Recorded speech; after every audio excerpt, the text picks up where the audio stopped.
Sur ta grâce, Seigneur, pour aller plus loin. Je veux compter sur ta face pour éclairer mon chemin. Ô Jésus, prends ta victoire tout entière sur mon cœur. Pour que je vive à ta gloire et que je marche en vain. Je veux compter sur ta grâce, Seigneur, pour aller plus loin. Je veux compter sur ta face pour éclairer mon chemin. Ô Jésus, prends ta victoire tout entière sur mon cœur, pour que je vive à ta gloire et que je marche en vainqueur. Nous voulons marcher en vainqueur, nous voulons avancer avec toi. Nous voulons garder ta parole, garder tes préceptes. Nous voulons évoluer, croître. Nous voulons, Seigneur, être des instruments entre tes mains, des instruments utiles. Nous voulons grandir en toi. Nous voulons grandir avec toi. Nous voulons te connaître et mieux te connaître. Et nous voulons te servir. Nous sommes tout entiers à toi. Nous nous abandonnons entièrement à toi. Et nous comptons sur ta grâce. Merci de nous fortifier. Tu connais, tu sais qui a battu ce soir et qui a besoin d'être fortifié. Renouvelle-le, fortifie-le. Tu vois mon frère, ma soeur qui est courbé, alors relève mon frère. Relève ma soeur, tu connais nos besoins les plus profonds et nous te les apportons encore au trône de la grâce afin que toi seul viennes à notre secours. Merci pour ta miséricorde et merci également pour ton esprit. Nous voulons t'expérimenter, que l'Esprit de Dieu nous visite encore ce soir, que tu continues ton œuvre, Seigneur, depuis le début de cette réunion, tu fais une œuvre au milieu de nous et nous voulons que tu poursuives cette œuvre. Saint-Esprit, nous nous disposons. Nous sommes là, nous voulons t'entendre, nous voulons entendre ta parole, Seigneur, que toi seul nous parles. Alors dispose nos cœurs et prépare nos cœurs à t'entendre, à t'écouter. À toi la gloire, à toi l'honneur, Père, au nom de Jésus. Amen. Bonsoir à tous. Bonsoir à tous. Soyez les bienvenus. Je vais demander à la technique de préparer deux versets bibliques. Luc, chapitre 22, à partir du verset 31. Luc 22, à partir du verset 31, nous allons le lire tout à l'heure. Donc, bonsoir à ceux qui nous regarderont également sur nos chaînes, sur nos réseaux. Soyez les bienvenus ce soir. Nous sommes heureux d'être ensemble, nous sommes heureux d'ouvrir la parole de Dieu ensemble, nous sommes heureux de poursuivre la marche avec notre Seigneur, nous sommes heureux d'aller de l'avant avec notre Dieu. Et j'aimerais vous proposer un thème pour ce soir, une pensée, c'est un cheminement pour la croissance, un cheminement de croissance, pour atteindre la maturité. Un cheminement de croissance pour atteindre la maturité, et nous allons nous appuyer sur deux textes bibliques, Acte 9 et la conversion de Saul de Tarse, et également le texte de Luc 22 que nous allons lire tout de suite. C'est le Seigneur qui parle, Luc 22 à partir du verset 31. Le Seigneur lui dit, « Simon, Simon, Satan vous a réclamé pour vous cribler comme le froment. » Ce n'est pas ce verset qui nous intéresse, c'est le suivant. « Mais j'ai prié pour toi. Premièrement, afin que ta foi ne défaille point,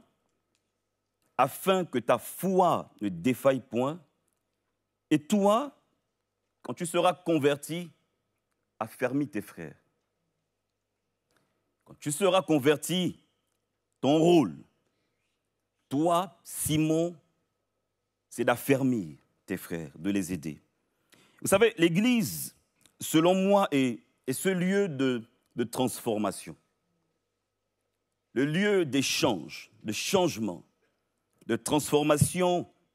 Et le mot grec, c'est le mot métamorpho, ou métanoïa pour parler de la sanctification également, mais qui parle de métamorphose, de transformation surnaturelle. Les gens doivent voir un changement, et on va le voir avec le récit de l'apôtre Paul. L'Église, c'est le lieu d'expérimentation. C'est à l'Église qu'on apprend à expérimenter Dieu, à expérimenter la grâce de Dieu. C'est vrai qu'on le vit, c'est à l'Église où on doit expérimenter Christ, où on doit voir Christ au travers de la vie des frères et des sœurs par la parole de Dieu. L'Église, c'est le lieu également de la croissance et de la maturité spirituelle. À l'Église, on ne doit pas stagner, on ne devrait pas, je vais le dire au conditionnel.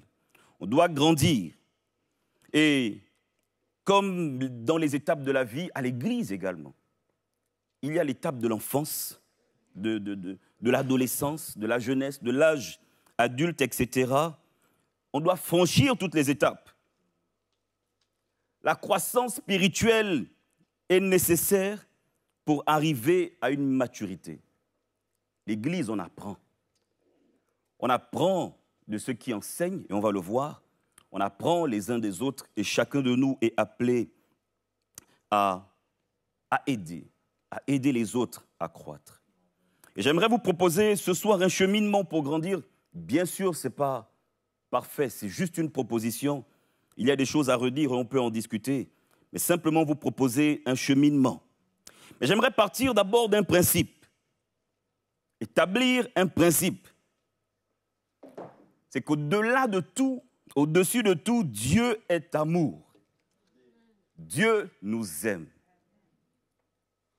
Vous n'êtes pas appelé, je ne suis pas appelé, en fait, je vais le dire comme ça, n'attendez pas de moi que je sois parfait. Je vous le dis d'emblée, je ne le suis pas. Je n'aspire pas à être parfait. Je veux tendre vers la perfection parce que la Bible me l'enseigne.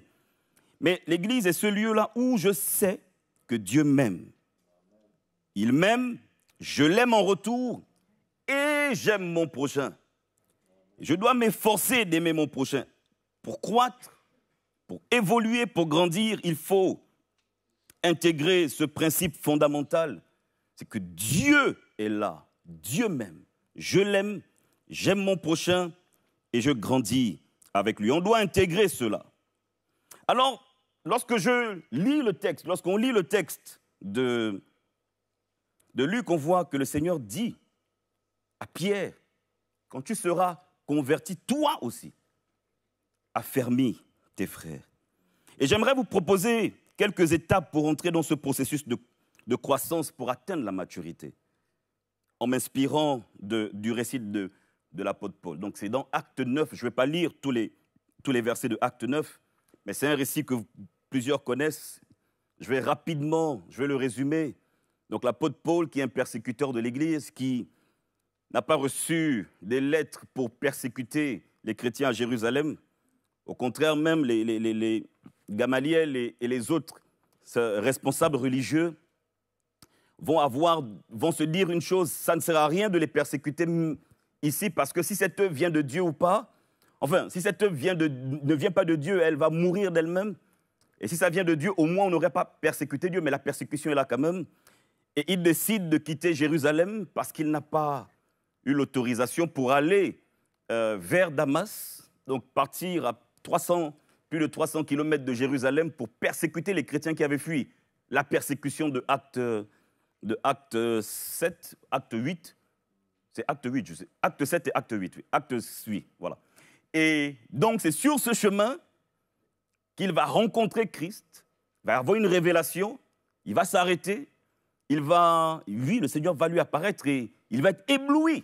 Il va dire, qui es-tu, Kurios, qui es-tu, Seigneur? Là, il réalise que la personne qui se révèle à lui, c'est le Seigneur. Et dans la révélation, Jésus va lui dire, je suis Jésus que tu persécutes. Et là, il va y avoir cette discussion, il il va être tremblant, et le Seigneur va lui dire, va dans la ville, on te dira quoi faire. Et au même moment, le Seigneur va s'adresser à un autre disciple, Ananias, et c'est important aussi de le souligner. Cet autre disciple qui n'est pas un des pères de l'Église, qui n'est pas un des fondateurs, un des piliers, le Seigneur va se révéler à lui pour qu'il accueille Paul, pour qu'il prie pour lui, pour que les écailles tombent de ses yeux, parce que l'apôtre Paul va être aveuglé, les écailles tombent de ses yeux et qu'il soit rempli du Saint-Esprit. Et ensuite, il va lui dire quelque chose que je n'aime pas entendre. Moi, je n'aime pas. Après, je ne sais pas pour vous. Et je vais lui dire ce qu'il doit souffrir en mon nom. Tout ce qu'il doit souffrir en mon nom. Que le Seigneur vous dise tout ce que vous devez souffrir en son nom. Pas à moi. Mais c'est écrit. Et ensuite, il va le prendre, il va l'aider, il va l'intégrer à la communauté. Et l'apôtre Paul, Saul de Tarse, deviendra l'apôtre Paul, etc. Ce que je voulais également souligner, c'est que des fois, on passe rapidement de la conversion de Paul, de Saul, de ce qu'il a fait avant, sa conversion, et on bascule rapidement sur ce qu'il devient après. Mais entre les deux, il y a une étape importante. Un cheminement de croissance. Il y a Saul de Tarse, il y a le merveilleux apôtre qu'il devient plus tard, mais entre les deux, il y a un cheminement de croissance. Et dans ce cheminement, dans ce processus, la première étape que j'aimerais vous proposer, c'est la conversion. Vous savez, on peut être à l'église depuis des années et ne pas être converti. On peut être à l'église, grandir, être là. Je ne sais pas si c'est visible ici, mais souvent les enfants qui naissent de familles chrétiennes, parce qu'ils veulent passer par les eaux du baptême, on leur demande « Qu'est-ce que Jésus a fait dans ta vie ?»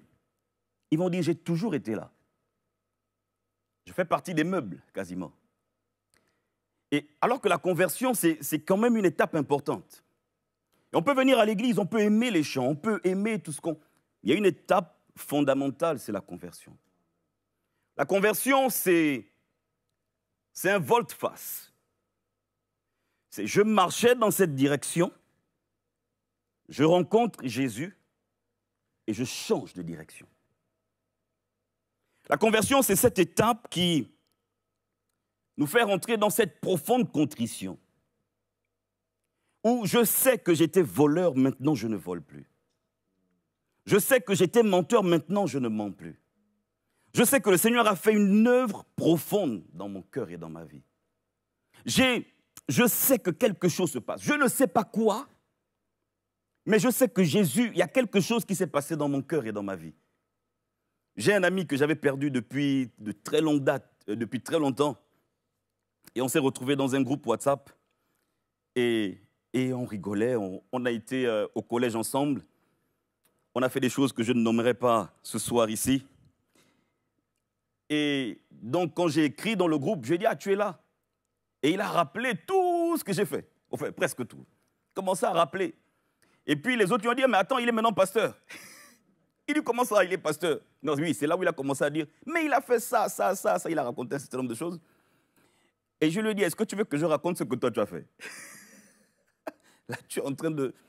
Et puis, il a dit « Si Jude est pasteur, ça veut dire qu'il est allé vers Dieu. » Non, il y a quelqu'un qui a dit « Non, Dieu est allé vers lui. » Il a dit « Non, là, ce n'est pas Dieu qui est allé vers lui, c'est lui qui est monté vers Dieu. » Parce que s'il est devenu pasteur, ça veut dire qu'il est transformé, qu'il est quelqu'un d'autre. S'il ne fait plus ces choses-là, ça veut dire qu'il est transformé.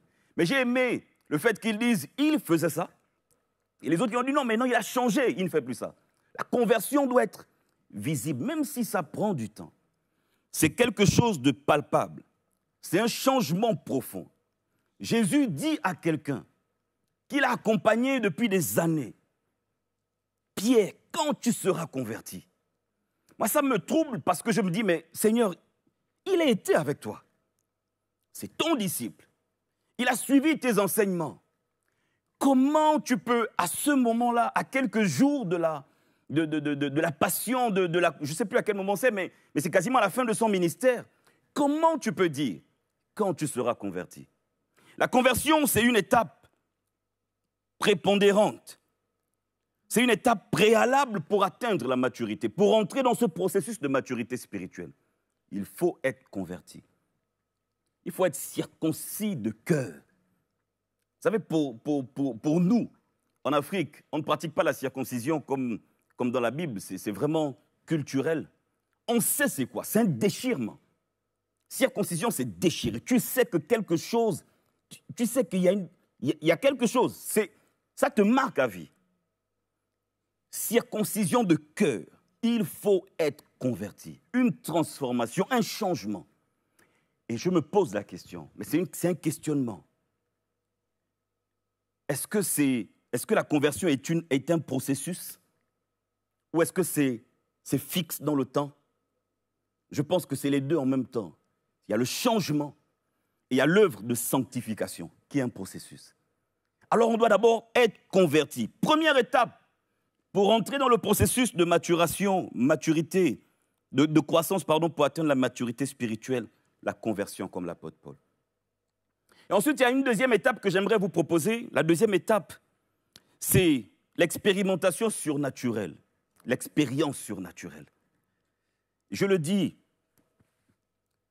même si on s'appelle Église évangélique, même si on a du mal à saisir, nous sommes des pentecôtistes. On doit avoir cette identité marquée. Nous sommes des hommes et des femmes de l'Esprit de Dieu. Nous sommes de ceux qui veulent expérimenter, qui veulent vivre profondément. Il y a des débats, c'est bien, mais personne ne peut enlever ce que j'ai expérimenté. On peut discuter théologiquement de ceci, de cela. Moi, j'aime les discussions. Mais je sais une chose, c'est que j'ai vécu l'expérience. Que plusieurs ont vécu l'expérience, que la Bible nous enseigne sur la vie de l'esprit, sur la profondeur que ça apporte, sur la stabilité que ça donne, sur l'éclairage que ça donne, sur la saveur de la vie que ça donne. L'apôtre Paul qui parle du signe initial, et je le dis avec force, le signe initial du baptême dans le Saint-Esprit, c'est le parler en langue. Je suis rempli de l'Esprit. Et je parle en d'autres langues. Que ce soit les langues des hommes, les langues des anges, les signes, mais je parle en langue. Parce que je suis marqué par la vie de l'Esprit. Et nous devons être de ceux-là qui recherchent la vie de l'Esprit. Vous savez, comme moi je me suis converti, tous les jeunes de ma génération, on connaissait tous les versets bibliques qui concernaient le baptême dans le Saint-Esprit. C'est quand on a été rempli du Saint-Esprit, après qu'on a cherché tous les autres versets bibliques qui concernaient l'amour, la tempérance, le fruit de l'Esprit, c'est vrai. Mais on doit rechercher. Je peux être rempli du Saint-Esprit ce soir, je peux être rempli du Saint-Esprit dans ma maison, mais dans ma louange, dans mon temps personnel, je peux être rempli du Saint-Esprit. On ne doit pas dévaluer l'action de l'Esprit, la vie de l'Esprit. Ça ne se dévalue pas. On ne négocie pas avec. On ne discute pas avec. C'est notre fondement. C'est notre force. Notre Église a toujours été une Église marquée par sa vitalité spirituelle. L'histoire de l'Église. J'expliquais au pasteur hier et un peu à rive droite. Moi, j'ai regardé un peu l'histoire de l'Église de Rouen. Mais c'est impressionnant. Comment même des gens qui étaient pasteurs dans d'autres églises, quand ils se sont rapprochés de nous, après 27 ans de ministère dans d'autres églises, ont été remplis du Saint-Esprit. Et quand ils ont été remplis du Saint-Esprit, ils ont quitté ces ministères-là pour venir chez nous, pour venir à l'église de Rouen. On ne tergiverse pas avec. Dans les groupes, dans les maisons, la question qu'on doit se poser, mon frère, es-tu rempli du Saint-Esprit? Si la réponse est non, prions ensemble. Recherchons la vie de l'Esprit. Ça donne une autre force à notre louange. Ça donne une autre force à notre adoration. L'étape 2, pour moi, est l'étape 1 est importante, mais l'étape 2 est l'étape primordiale. Pour avoir l'amour, pour pouvoir pardonner, il faut qu'on soit rempli du Saint-Esprit. Humainement, par la chair, je ne sais pas, c'est quasiment impossible de pardonner à quelqu'un qui nous a fait du mal. Mais c'est de dire, Seigneur, remplis-moi de toi. Seigneur, je n'ai pas de force. Seigneur, renouvelle-moi. Seigneur, restaure-moi. Seigneur, aide-moi. Et on soupire après les eaux vives d'en haut. On recherche le nouveau souffle. Et l'Église dans le temps, les chrétiens, que ce soit les chrétiens du 1er siècle, les chrétiens de 1901, le réveil de 1906, qui a permis la création de notre mouvement, par des États-Unis, d'Angleterre, du Danemark, et qui arrive jusqu'en France. Toutes ces régions-là, dans la même période, avaient la même pensée. On veut revenir aux sources. On veut s'abreuver aux sources d'eau vive. Parce qu'il nous manque quelque chose dans le témoignage. Il nous manque quelque chose dans la vie spirituelle. J'écoute, je fais plusieurs entretiens, j'écoute les nouvelles âmes, j'écoute les anciens, j'écoute les jeunes. Ma conclusion à la fin, c'est qu'il nous manque le réveil. Quand j'écoute les entretiens, j'écoute les discussions, j'écoute les contradictions, les points de vue divergents. Moi, j'aime débattre, je n'ai aucun souci, j'écoute tout le monde. Ma conclusion de tout ça, c'est qu'il nous manque, il nous faut un nouveau souffle, de façon individuelle et de façon collective. On veut revenir à une église vivante, à une église qui a de l'impact. Il nous faut la vitalité de l'esprit. Deuxième étape, pour croître, je dois rechercher, m'abreuver aux sources d'eau vive. J'irai rapidement sur les autres étapes. Et vous avez compris, je voulais insister. On ne tergiverse pas, on ne négocie pas. La Bible dit, vous lisez acte 1, acte 2, acte 3, c'est acte des apôtres qui est notre boussole en ce qui concerne l'Église. Acte 4, acte 5, acte 6, acte 7. Vous allez jusqu'à acte 26, acte 29. Acte 29, acte 30. Ceux qui rigolent savent que le livre des actes s'arrête au chapitre 28. Mais les actes, c'est nous aujourd'hui par l'Esprit. Et on doit persévérer, on doit persister, on doit continuer. Les jeunes vont à Saint-Père ce week-end. On va chercher la face du Seigneur. Nous serons ensemble. Il y aura l'atelier sur le baptême dans le Saint-Esprit. Pasteur Guillaume voulait que je gère un atelier. J'ai dit non, je ne veux pas. Il m'a dit ok, il y a l'atelier sur le Saint-Esprit. J'ai fait alléluia. On va aller avec les jeunes, on va chercher la face du Seigneur. Cherchons la face du Seigneur. Les dons spirituels. Je veux, Seigneur, que tu nous équipes, que tu nous éclaires, que tu nous donnes de la vitalité. On veut avoir, mais moi je veux qu'il y ait des révélations. Au milieu de nous, il y a quelqu'un qui a certainement des questions, que quelqu'un parle de la part du Seigneur pour lui, par la vitalité de l'esprit. Vous savez, on a tellement de challenges, mais qui peut? Parce que Sacré et moi, on a passé 2 heures ce matin à discuter, à échanger. Et à la fin, en réalité, on s'est dit, il faut qu'on cherche la vie de l'esprit. Il faut qu'on cherche Dieu. Parce qu'en réalité, de nous-mêmes, on ne peut pas. Les challenges sont trop nombreux. Je vais dire ça comme ça parce que je n'ai pas d'autres mots. La concurrence, les églises évangéliques, les sectes pernicieuses deviennent de plus en plus nombreuses. Les gens qui ont des fausses doctrines et des gens qui viennent avec d'autres types de Jésus. Est-ce que vous savez qu'en Côte d'Ivoire, il y a un Jésus? Le Jésus baoulé. Et ça, monsieur, il dit des choses. Et l'église est pleine. Tu te dis, mais comment on peut suivre ce monsieur? Mais il y en a d'autres. Si vous tapez un peu secte, je parle des gens qui sont matures. Si vous n'êtes pas mature, n'allez pas taper. Allez sur Internet, tapez les sectes en France. Vous allez vous dire, mais finalement, nous ne sommes pas un pays athée. Nous sommes un pays de croyants, mais avec des croyances qui se multiplient. Et au milieu de tout ça, on doit rester des hommes et des femmes de l'esprit. On doit rechercher la vie d'en haut, la vie de l'esprit. Deuxième étape, pour atteindre la maturité, pour grandir, expérimentation surnaturelle. Je veux te voir, qu'il y ait des visions, que le Seigneur se révèle. Regardez comment Dieu se révèle à Ananias. Comment c'est précis.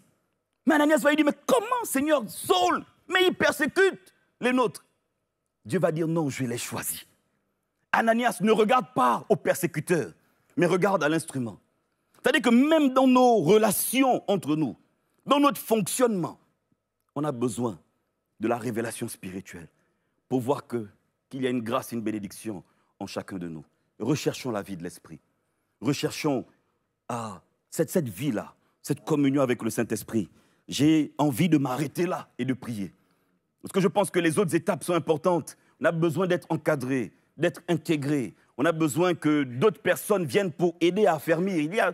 J'avais prévu 5 étapes, mais l'étape primordiale, c'est la vie de l'Esprit. C'est la recherche de ce feu-là. Et qu'on dise comme Jérémie, il y a un feu au-dedans de moi. Je veux m'écarter, m'éloigner, mais je ne peux pas. Parce que mes os sont comme consumés. Ça brûle. Je veux me taire, mais je ne peux pas. Parce qu'il y a ce feu-là qui est allumé en moi, qui m'empêche de me taire. Qu'on dit, Seigneur, viens m'embraser du feu d'en haut, du feu de Dieu. Viens m'embraser du feu de l'Esprit. Et ce n'est pas anodin. Comment il s'appelle? Jean-Baptiste va dire, moi, je vous baptise d'eau, mais il y en a un qui vient après moi, je ne peux pas délier ses lacets. Lui, il vous baptisera du Saint-Esprit, mais pas que, et de feu. Et quand les disciples reçoivent, ce sont des langues de feu qui descendent. Pourquoi? Parce qu'il faut que ça brûle en nous, que ça bouillonne en nous, de la vie de l'Esprit. On peut l'expérimenter ce soir. On peut expérimenter le renouveau. Vous savez, si ça brûle dans nos cœurs, même notre louange, notre adoration, nos chants, ça change. Nos réunions changent. Les gens rentrent, ils tombent sur leur face. Parce qu'ils vont se dire, nous ne comprenons pas tout, mais il se passe quelque chose ici qui est plus fort qu'une ambiance créée. On ne veut pas d'ambiance. On a fait le choix, nous, l'Église de Rouen, de ne pas créer des ambiances dans la prière. Mais on veut quand même ce feu. Pas quand même, on a besoin de ce feu. On a une réunion de prière. Il faut que la prière de mon frère, de ma sœur, m'aide à monter. Une sœur m'a dit, arrive droite, Jude. Dimanche, est-ce que j'ai prêché sur la conduite par l'esprit? Une sœur m'a dit, qui est là à l'église depuis longtemps, des fois on a besoin de quelque chose, de ce catalyseur, pour nous aider, pour nous propulser dans notre prière et dans notre adoration. Que le Seigneur nous aide. Est-ce qu'on peut prier? Est-ce qu'on peut prier? Que le Seigneur nous aide. Alléluia. Que le Seigneur vienne nous embraser. Si vous êtes dans votre... On peut prier, priez de là où vous êtes. On peut prier, prions en français, prions dans la langue qui nous convienne. On peut. Recherchons la vie de l'Esprit. Recherchons la vie d'en haut. Disons, Seigneur, vraiment, viens nous embraser. Que des vagues d'eau vive viennent enlever la sécheresse. Que des vagues d'eau vive viennent enlever les feuilles mortes. Que des vagues d'eau vive viennent enlever tout ce qui n'est pas à ta gloire. Nous voulons vivre. Nous voulons vivre la Pentecôte. Vous savez, lorsqu'on est dans des moments comme ça, ne fermons pas nos bouches, mais prions, disons quelque chose à Dieu, même si c'est quelque chose en murmurant. Disons, Seigneur, remplis-moi. Seigneur, aide-moi, chacun à sa place. On dit, Seigneur, aide-moi. Seigneur, remplis-moi. Seigneur, remplis-moi de toi. Aide-moi, Jésus, parce que je n'ai pas la force qu'il faut. Je n'ai pas la force qu'il faut. J'ai besoin de la force. J'ai besoin de la vie de l'Esprit. J'ai besoin de la puissance d'en haut. Seigneur, tu as promis, c'est ta promesse. Je suis là, tu as promis que tu répandras de ton esprit sur toute chair. Je suis une chair, Seigneur. Alors remplis-moi de toi. Remplis-nous de toi. Que mon frère soit rempli de toi. Que ma sœur soit remplie de toi. Que chacun de nous soit rempli de toi. Que la vie de l'esprit soit notre partage. Nous ne voulons pas être, Seigneur, fade et tiède. Nous ne voulons pas être, Seigneur Jésus, sec, mais nous voulons être remplis de toi. Alléluia. Fais-nous grâce, Jésus. S'il te plaît, que toi seul déverse la pluie d'en haut. Déverse la pluie d'en haut au milieu de nous. Seigneur, nous nous attendons à toi. Nous soupirons après toi. Alléluia, Jésus. Toi seul peux nous faire du bien ce soir. Toi seul peux nous ressourcer ce soir. Toi seul peux nous remplir ce soir. Toi seul peux communiquer les dons spirituels ce soir. Toi seul peux nous renouveler ce soir. Alléluia, Jésus. Continuons à prier chacun là où il est. Si les gens veulent élever leur voix, qu'ils élèvent leur voix. Alléluia, Jésus. Nous voulons, Seigneur Jésus, être remplis. Nous soupirons après toi. Nous refusons la sécheresse spirituelle. Nous refusons la mort spirituelle. Mais amène la vie par ton esprit. Viens redynamiser ton Église. Viens apporter cette vie-là, Seigneur. Alléluia. Renouvelle-nous. Braega zerea baroro shantahi. Kemdararaya baba sarabarara sharabanderira. Viens, Seigneur Jésus. Nous nous attendons à toi. Nous nous attendons à toi. Nous allons prier pour quelques personnes plus tard. Mais prions d'abord ensemble. Prions ensemble. Bénissons notre Dieu. Louons-le. Et remercions-le pour cette merveilleuse promesse. C'est lui qui a promis. C'est lui qui déverse. C'est lui qui nous fait du bien. Alléluia, Seigneur Jésus.